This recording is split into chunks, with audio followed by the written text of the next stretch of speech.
Bonjour, voilà. Et pour ceux qui se connectent pour la première fois sur ce site, je vous souhaite la bienvenue. Je suis le docteur Akono Laurent et j'ai décidé de créer ce site pour partager avec vous mon expérience. C'est un site qui traite uniquement et exclusivement de la santé masculine. Alors si vous êtes un homme et si vous avez des problèmes sexuels, ou alors si vous êtes une femme et qu'avec votre mari, il vous arrive d'avoir des problèmes dans votre intimité, alors vous êtes au bon endroit. Vous êtes au bon endroit parce que, comme vous voyez, les problèmes sexuels masculins sont des problèmes très fréquents actuellement. On les rencontre véritablement un peu partout en consultation médicale et même ailleurs. Vous savez de quoi je parle. Et donc, malheureusement, ce sont des sujets qui sont entourés d'un tabou. On n'en parle pas. On est gêné. Ça fait que les gens souffrent en silence, alors qu'on peut remédier à ces problèmes, on peut même les guérir. Vous n'avez pas à avoir honte, à avoir peur. Il y a des spécialistes pour ça. Et vous avez bravé cette chose, vous avez fait le premier pas en vous connectant sur ce site et je vous dis bravo. Alors avant que de continuer, likez et abonnez-vous. On se retrouve tout à l'heure.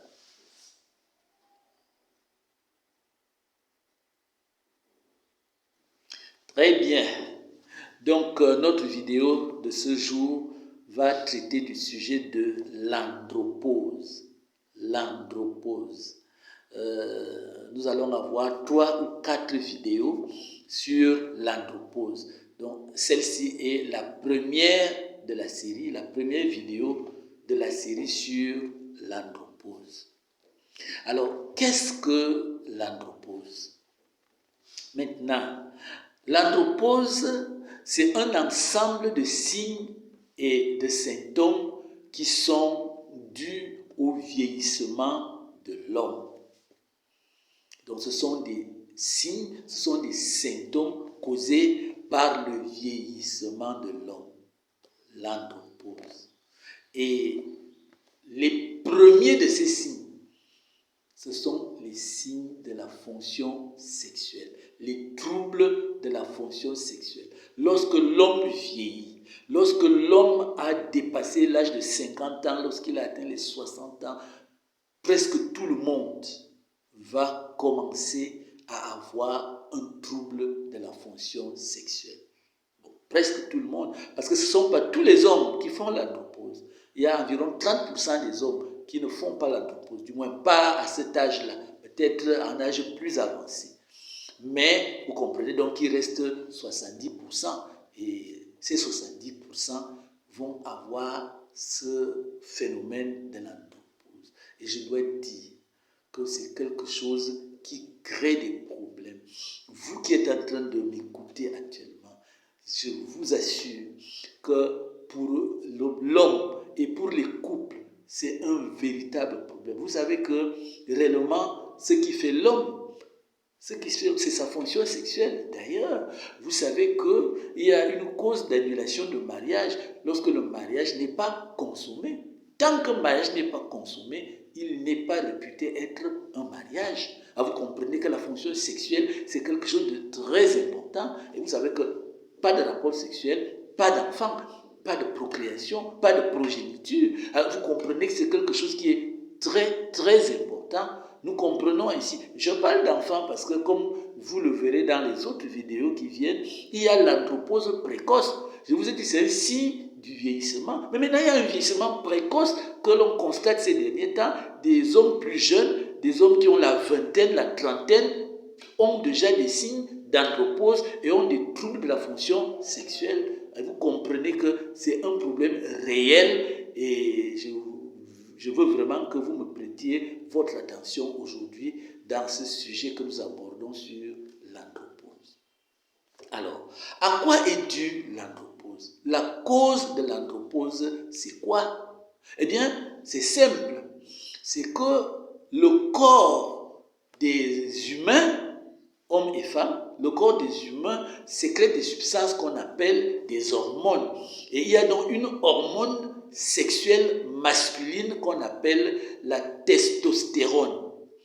La testostérone, c'est l'hormone sexuelle masculine. Alors, avec l'âge, il y a une diminution de la production de la testostérone par le corps humain et c'est ça qui entraîne l'andropause.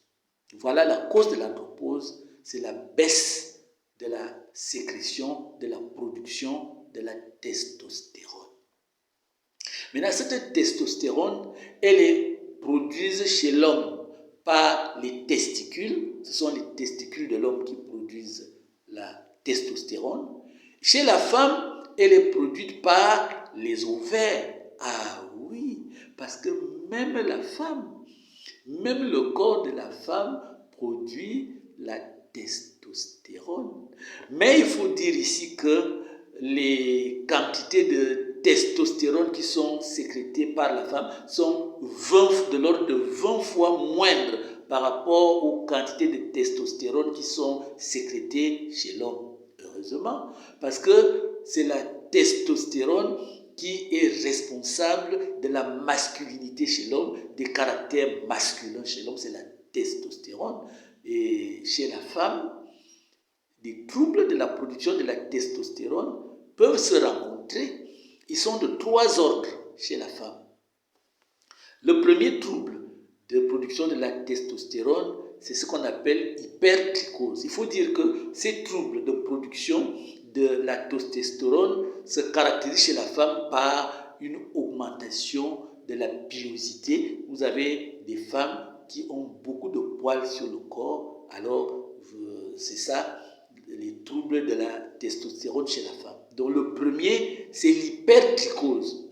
L'hypertrichose, c'est l'augmentation de la quantité de poils sur les zones qui sont normalement velues chez la femme. Parce qu'il y a des zones dans le corps humain qui sont normalement velues. Les poils chez l'homme et la femme apparaissent sur tout le corps, à l'exception des paumes des mains et des plantes des pieds. Sur la peau, partout il y a la peau, il y a des poils.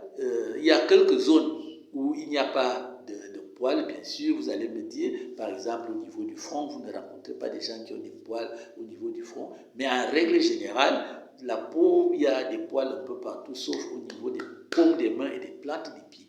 Maintenant, chez la femme, il y a des zones à partir de la puberté où il y a normalement des poils. Les principales zones où il y a les poils chez la femme, c'est la tête. Elle a cette abondante crinière, cette abondante chevelure qui fait sa féminité. Il y a les sourcils, il y a les cils. Maintenant, les femmes ont également les poils au niveau des avant-bras et des bras. Elles ont des poils au niveau des jambes. Ils ont des poils au niveau du pubis. Ce sont les zones qui sont normalement velues chez la femme.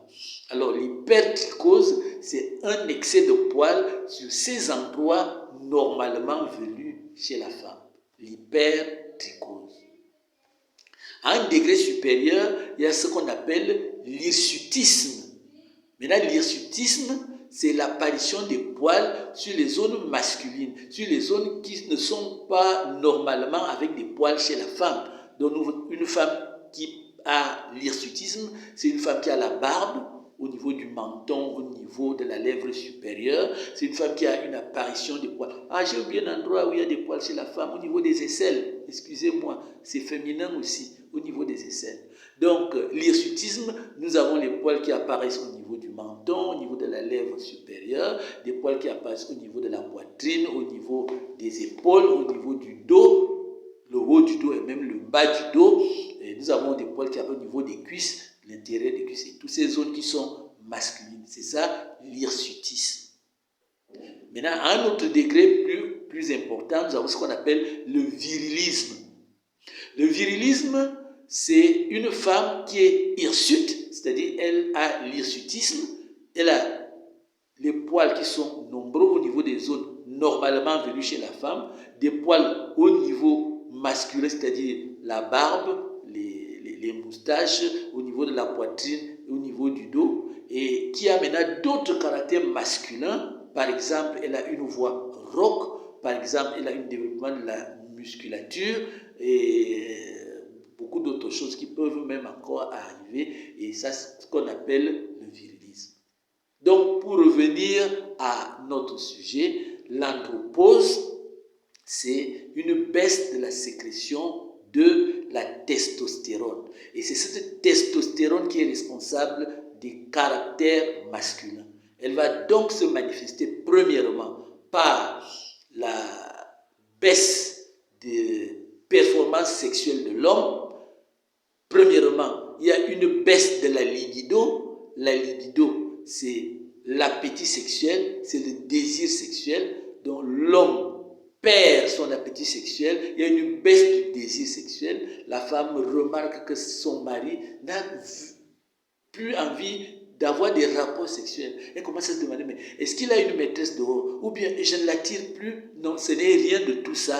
Il est en train de passer par l'andropause. Donc une baisse de l'appétit sexuel, une baisse du désir sexuel, la perte de la libido. Deuxième chose, il y a des troubles de l'érection. Il y a des troubles de l'érection.